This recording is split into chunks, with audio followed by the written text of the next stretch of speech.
तो कहानी की शुरुआत होती है 1980s के एक ऐसे होटल से जो कभी सेलिब्रिटीज और अमीर लोगों का घर हुआ करता था। एक लग्जरी होटल जहाँ की चमक धमक और पार्टीज बहुत मशहूर थी, लेकिन फिर आहिस्ता आहिस्ता यही होटल बदनामी की नजर हो गया। एक बहुत बड़े गैंगस्टर ने यहाँ आकर अपने काले काम शुरू कर दिए और सारे पैसे को इसी होटल में छुपाने लगा।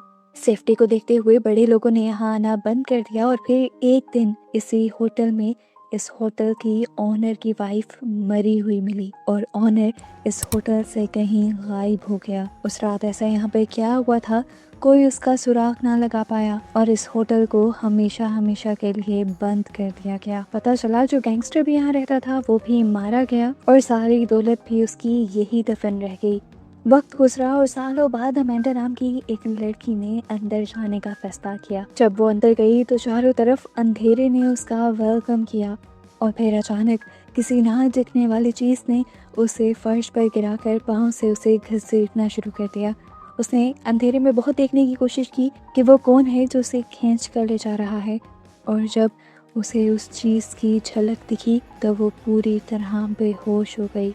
अब प्रेजेंट सीन में हम डयान नाम की एक लड़की को देखते हैं जो अपने 5 दोस्तों के साथ मिलकर एक चैनल चला रही है। आज वो अपने व्यूअर्स को बताते हैं कि वो आज कुछ नया करेंगे। ये लोग यहाँ पर एक बहुत बड़ा सेटअप करते हैं और फिर एक एक करके पूरा ग्रुप चलती ट्रेन से छलांग लगा देते हैं। ये सब बहुत ज़्यादा खतरनाक था और सारे पैसेंजर्स भी उन्हें देखकर बहुत ज़्यादा हैरान थे। इन्होंने ट्रैक पर जंप की थी, ट्रेन भी चल रही थी, ट्रेन इन्हें क्रैश कर देती, पर ये भागते हुए वॉल तक पहुंच जाते हैं और अपनी जान बचा लेते हैं। इतने बड़े स्टंट के बाद भी इन्हें इनके चैनल पर कुछ ज्यादा व्यूज नहीं मिलते और टीम ये देखकर बहुत ज्यादा उदास हो जाती है। इतनी मेहनत की, इतना रिस्क लिया, लेकिन फिर भी कुछ नहीं बना। तभी रिक इन्हें एक नए प्लान के साथ एक बहुत बड़ा सरप्राइज भी देता है। उसने पैरागॉन होटल के ब्लूप्रिंट्स हासिल कर लिए थे, उसी होटल के जो सालों पहले बंद हो चुका था। वो बताता है कि ये होटल बहुत ज़्यादा मशहूर है और सब लोग जानते हैं कि इसमें उस गैंगस्टर का पैसा छुपा है। वो उसे बताता है कि बहुत लोग अंदर गए पैसे को ढूंढने के लिए, पर कोई वहाँ से आज तक वापस नहीं आ पाया। कहते हैं कि वहाँ कोई डीमन रहता है और उसे वहाँ पर जाने वाले लोग पसंद नहीं है। ये सारी कहानी सुनने के बाद ये टीम बहुत ज़्यादा एक्साइटेड हो जाती है और सभी इस वीडियो का पार्ट बनने के लिए तैयार हो जाते हैं, क्योंकि ये जानते थे कि वो लोग जो गैंगस्टर के पैसे की इंफॉर्मेशन लेना चाहते हैं वो लोग भी इसे देखेंगे और ऐसे लोग भी इस वीडियो को देखेंगे जिन्हें भूत प्रेत वगैरह में इंटरेस्ट है। इनकी बातों के दौरान इन्हें एक वीडियो का नोटिफिकेशन मिलता है, जिसे जब ये खोल कर देखते हैं तो टूट जाते हैं। उसमें इनका एक दोस्त था जिसने नई टीम ज्वाइन कर ली थी इनकी टीम को छोड़कर, क्योंकि इन्होंने उसे पेंटिंग चुराने से मना किया था। वो इन लोगों के कम व्यूज पर इन लोगों को टॉन्ट भी करता है और इस सब की वजह से सभी लोग उदास हो जाते हैं। खैर, ये लोग अब अपनी नई वीडियो के लिए प्लानिंग स्टार्ट करने लग जाते हैं और 1-2 दिन में जब इनका प्लान मुकम्मल हो जाता है और ये लोग उस होटल में जाने के लिए निकलने ही वाले होते हैं, तभी इनके रूम में कोई आता है। ये एक फ्रैंक नाम का आदमी था जो अपने आप को न्यूज़ रिपोर्टर बताता है और साथ में ये भी बताता है कि वो डियान की गई पोस्ट की वजह से उनके पास आया है। वो काफ़ी टाइम से ही पैरागॉन होटल की स्टोरी को पब्लिश करना चाहता था, लेकिन कभी उसके अंदर अकेले वहां जाने की हिम्मत नहीं हुई और अब वो इन लोगों के साथ जाना चाहता है। आइडिया बुरा नहीं था, उसे काफ़ी कुछ पहले से ही पता था पैरागॉन होटल के बारे में, लेकिन ये लोग उसे ले जाते हुए डर रहे थे क्योंकि उन्हें लग रहा था कि क्या पता वो एक अंडरकवर पुलिस हो। पर डियान कहती है हमें इस चीज़ से फर्क नहीं पड़ना चाहिए, हमारे लिए ये ज़रूरी है कि ये बंदा पैरागॉन होटल को हमसे ज़्यादा जानता है और हमें इसके ले जाने पर बहुत ज़्यादा फ़ायदा होगा और व्यूज़ भी मिलेंगे। फाइनली कुछ देर की ड्राइव के बाद ये लोग अब पैरागॉन होटल के सामने थे, लेकिन यहाँ की सारी खिड़कियां दरवाजे सील थे। अंदर जाते भी तो कहाँ से जाते। फ्रैंक उन्हें अब एक टनल के बारे में बताता है जहाँ से अंदर जाने का रास्ता था। थोड़ी देर तक तो ये लोग उस बड़ी टनल में चलते हैं, लेकिन आगे से इन्हें टनल भी बंद मिलती है और हौसला इनका एक और मर्तबा टूट जाता है। लेकिन तभी वैन ने नोटिस किया कि यहाँ पर एक और छोटी सी टनल थी, इतनी छोटी कि उसके अंदर से इन्हें क्रॉल करके जाना पड़ता। पर व्यूज के चक्कर में ये लोग यहाँ पर भी जाने का डिसाइड कर लेते हैं। थोड़ी आगे जाने पर इन्हें अजीबोगरीब आवाजें आने लग जाती हैं। अपनी टॉर्च ऑन करके देखते हैं, वहां पे चूहे थे, 1-2 नहीं बल्कि हजारों, और वो भी बड़े बड़े। कोरा को तो उससे बहुत ज्यादा डर लगता था। फ्रैंक जब कोरा का डर नोटिस करता है तो वो उसके ऊपर की तरफ आकर उसे प्रोटेक्ट करता है चूहों से, और चूहे फिर उनके ऊपर से गुजर जाते हैं और फाइनली इन्हें इस छोटी सी टनल से निकलने का रास्ता मिल जाता है। अंदर जाने पर वहां पर पावर बॉक्स स्पार्क कर रहा था। एक गेट को यहाँ पर ब्लॉक किया गया था। ये सब लोग अब अलग जाकर यहाँ से अंदर जाने के रास्ते ढूंढने लग जाते हैं। कोरा एक दरवाजे का ताला तोड़ देती है और डैन को लेकर उस दरवाजे से अंदर चली जाती है, पर बाकी तीनों दोस्तों को नहीं बुलाती। अंदर आकर सब अपने अपने फोन से रिकॉर्डिंग करना शुरू कर देते हैं। लेकिन यहाँ जब इस होटल का इंट्रो दे रहा था तब यहाँ पर अचानक बहुत सारे कबूतर उड़े। ऊपर से शैंडलियर के हिलने की आवाजें आई और ये सब डर गए और अगले ही पल शैंडलियर ऊपर से टूटकर नीचे गिर गया। शुक्र था कि किसी को चोट नहीं आई थी। जबकि इसी दौरान डियान एक बॉल रूम में पहुंच गई थी और वहां पर पियानो भी था जहां से उसने लाइव स्ट्रीम शुरू कर दी थी। यहाँ पर जब रिक ने उसे कॉल भी की तो डियान ने उसकी कॉल काट दी। इसी दौरान उसे इस कमरे से एक अजीब सी आवाज आई। उसने ये सोचकर इग्नोर कर दी कि पहले की तरह चूहे ही होंगे, लेकिन फिर भी वो चेक करने के लिए आगे बढ़ी और उसी दौरान हमें उसके पीछे एक कांपता हुआ हाथ दिखाई दिया। उसका फोन हाथ से गिरा और ये सीन यहीं पर कट हो गया। दूसरी तरफ रिक जान गया था कि डियान गायब हो गई है और उसे उसके गायब होने की परेशानी होने लगी थी। रिक ने सभी लोगों को फौरन से डियान को ढूंढने का ऑर्डर दे दिया, जबकि दूसरी तरफ वैन यहाँ पर हर जगह की फोटोज ले रहा था। दीवार पर उसे बहुत बड़े बड़े पंजों के निशान दिखे, जिसे देखकर वो डर गया और फौरन अपने ग्रुप के पास आने के लिए भागा। और इस दौरान हमने नोटिस किया कि उसके पीछे से एक साया भागता हुआ गया था। वैरन ने जब आकर ये सारी खतरनाक फोटोज अपने साथियों को दिखाई तो वो समझ गए कि जरूर यहाँ पर बहुत कुछ नेगेटिव है और इनकी जानों को भी खतरा हो सकता है। रिक पहले से ज्यादा घबराया और उसने अपने पूरे ग्रुप को कहा कि बस डियान को ढूंढो और फिर हम फौरन यहाँ से निकलेंगे। निकलने के लिए ये प्लान बड़ा सिंपल बनाते हैं। इस टाइम ये होटल के अंदर ही थे। रिसेप्शन से ये लोग मास्टर की ढूंढेंगे और फिर सीधे दरवाजे खोलकर ये लोग बाहर निकल जाएंगे। अब कुछ लोग चाबी ढूंढने में बिजी हो गए तो कुछ डियान को। रिक खुद भी डियान को ही ढूंढ रहा था। अचानक उसका पाँव ट्रैप में फंसा और उसने जोर से चीख मारी। जो लोग जहाँ भी थे उसकी आवाज का पीछा करते हुए यहाँ आए और देखा कि उसका पाँव शदीद जख्मी था। सबने मिलकर उसका पाँव ट्रैप से हटाया और फैसला किया कि ये लोग सबसे पहले हॉस्पिटल जाएंगे, पर रिक बोला कि वो डियान को लिए बगैर यहाँ से नहीं जाएगा। इसी दौरान इन्हें डियान की फोन की रिंग होती सुनाई दी। उस आवाज का पीछा करते हुए ये लोग अगले फ्लोर तक पहुंचे जहाँ पर इन्हें एक दरख्त मिला। इस दरख्त पर बहुत सारे फोन और कैमरास लटकाए गए थे। वो समझ गए कि ये उन्हीं लोगों के होंगे जो यहाँ पर इस होटल के बारे में रिसर्च करने आए होंगे, और उन्हीं सारे फोन्स और कैमरास के अंदर डियान का भी एक फोन था। ये लोग जल्दी से डियान का फोन निकालकर उसमें वीडियो देखना शुरू करते हैं और इससे पहले इन्हें पता चलता कि ये फोन आखिरी मर्तबा कहाँ से उठाया गया है, इस फोन की बैटरी खत्म हो जाती है। इसी दौरान इन्हें यहाँ पर किसी और के भी होने का एहसास हुआ। अगले ही पल जो भी था वो उनके सामने आ गया था। ये जेडे की टीम थी। इनका वही साथी जिसने एक दूसरा यूट्यूब चैनल ज्वाइन कर लिया था। ये लोग इन्हीं की पोस्ट देखते हुए यहाँ आए थे। इनका मकसद खैर वीडियो बनाना नहीं था। इनको ये लग रहा था कि रिक की टीम को पैसों के बारे में पता चल गया है और ये उस गैंगस्टर के पैसे लेने के लिए यहाँ आए थे। जेडी के सारे दोस्तों ने इन्हें गन पॉइंट पे रख लिया और बताया कि बताओ कहाँ है पैसे। कोई भी पैसों के बारे में नहीं जानता था सिवाय फ्रैंक के। फ्रैंक के ऊपर जब गन रखी जाती है तो वो सबको अपनी सच्चाई उगल देता है। उसने सबको इंट्रोड्यूस करवाया था कि मैं एक रिपोर्टर हूँ, लेकिन उसने झूठ बोला था। वो रिपोर्टर नहीं था, उसकी वाइफ अमेंडा एक रिपोर्टर थी और उसने इस होटल के बारे में काफी रिसर्च की हुई थी। जब ये होटल चलता था उसकी वाइफ तब भी काफी मर्तबा इस होटल में आई थी और उसे ये भी पता था कि वो गैंगस्टर किस फ्लोर पर होता था, और उसकी वाइफ ने ही फ्रैंक को बताया था कि वो पैसे कहाँ हो सकते हैं। वो बताता है कि कुछ महीने पहले मेरी रिपोर्टर वाइफ अमेंडा अपनी एक फोटोग्राफर साथी के साथ यहाँ आई थी इस होटल पर एक डॉक्यूमेंट्री बनाने के लिए, लेकिन फिर वो गायब हो गई।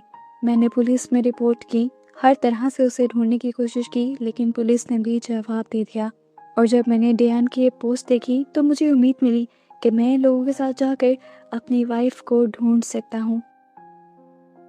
अभी वो स्टोरी बता ही रहा था अपने दुश्मनों को कि इस टाइम रिक ने नोटिस किया कि गन वाले लड़के के मुंह पर वही रुमाल था जो डेयान का था। वो समझ गया कि डेयान के गायब होने के पीछे जरूर इन लोगों का हाथ है, इसीलिए वो उस पर हमला करने के लिए जैसे ही आगे बढ़ता है तो वो आदमी डिफेंस के चक्कर में उसे उठाकर दूर फेंक देता है और रिक वहाँ बालकनी से नीचे जाकर गिरता है इतनी जोर से कि फ्लोर पे टूट जाता है और वो उसी गड्ढे के अंदर गिर जाता है।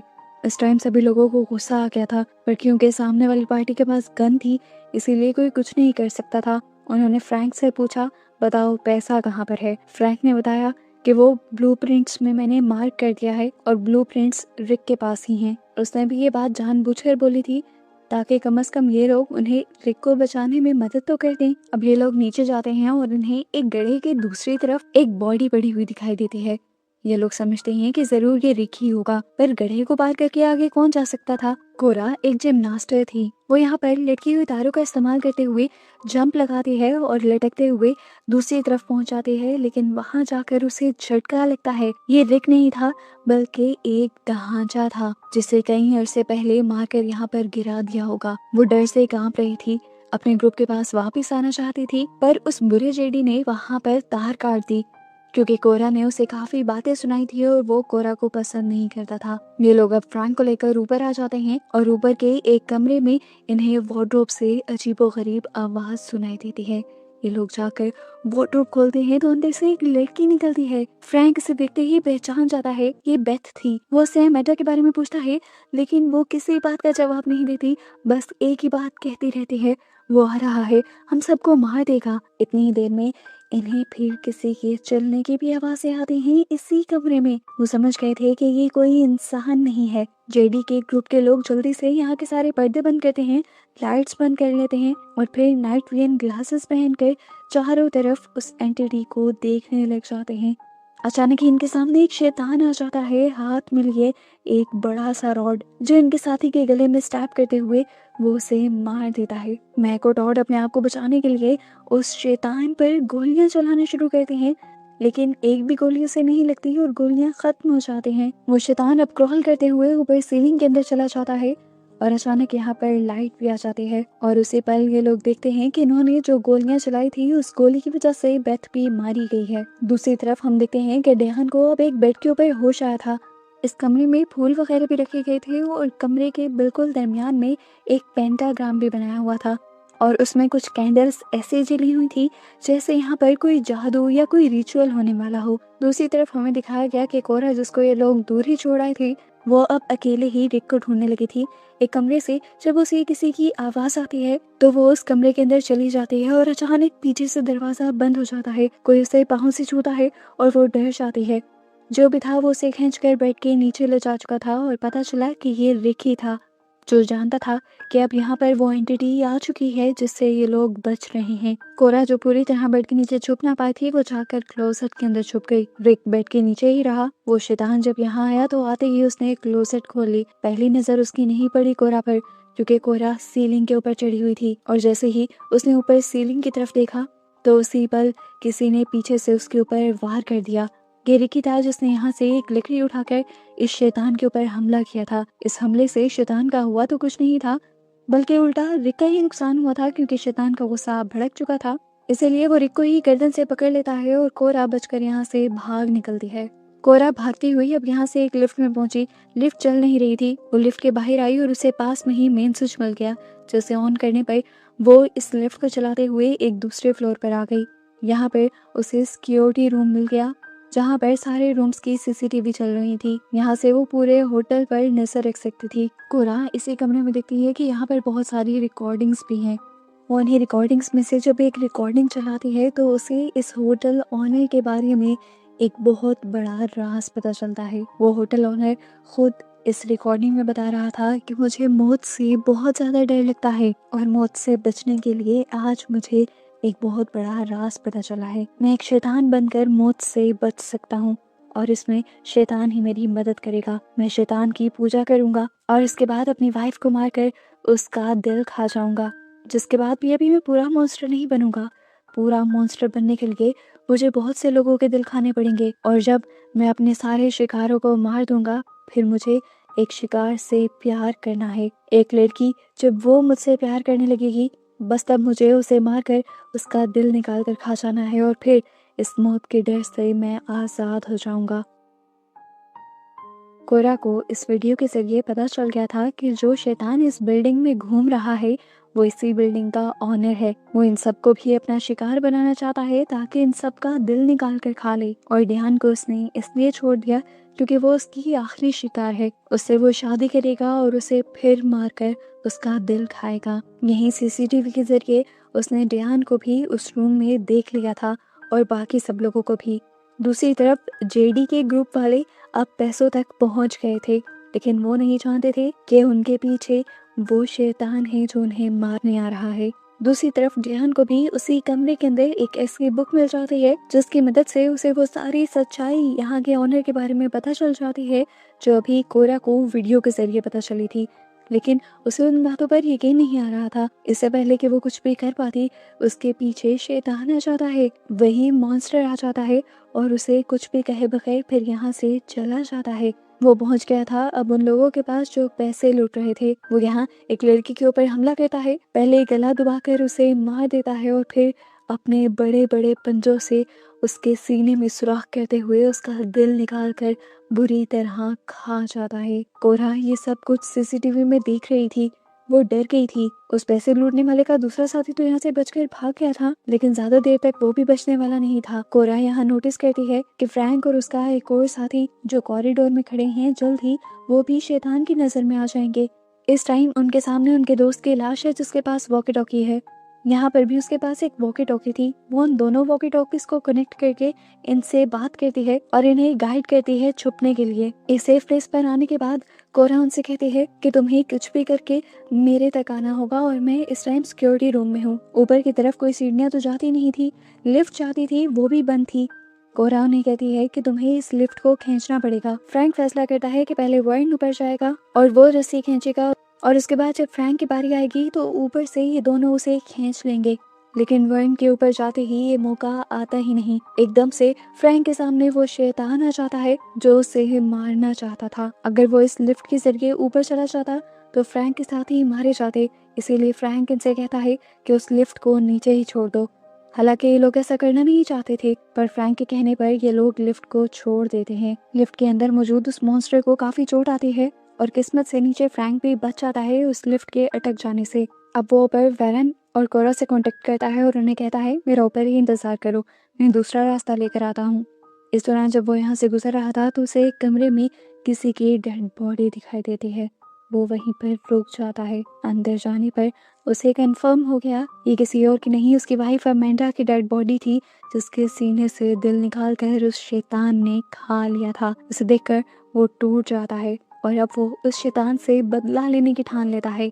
इसी जुनून में वो अब कोरा और वर्न के पास पहुंचता है और वहां जाकर सीसीटीवी के जरिए देखता है कि वो शैतान जबरदस्ती डियान से शादी कर रहा था और उसने डियान को ब्राइडल ड्रेस पहनने पर भी मजबूर कर दिया था। वो गुस्से में भागता हुआ अब इस कमरे की तरफ आता है और इससे पहले कि वो शैतान डायना के साथ कुछ कर जाता, फ्रैंक आकर शैतान को पकड़ता है और उसे घसीटते हुए कमरे से बाहर ले आता है, जिसके बाद वो शैतान के साथ ही इस रेलिंग से जंप कर देता है।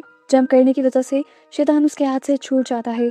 उसकी बॉडी उसी दरख्त के अंदर स्टैब होकर वो मारा जाता है जिस दरख्त पर वो अपने सभी विक्टिम्स की चीजों को लटकाया करता था।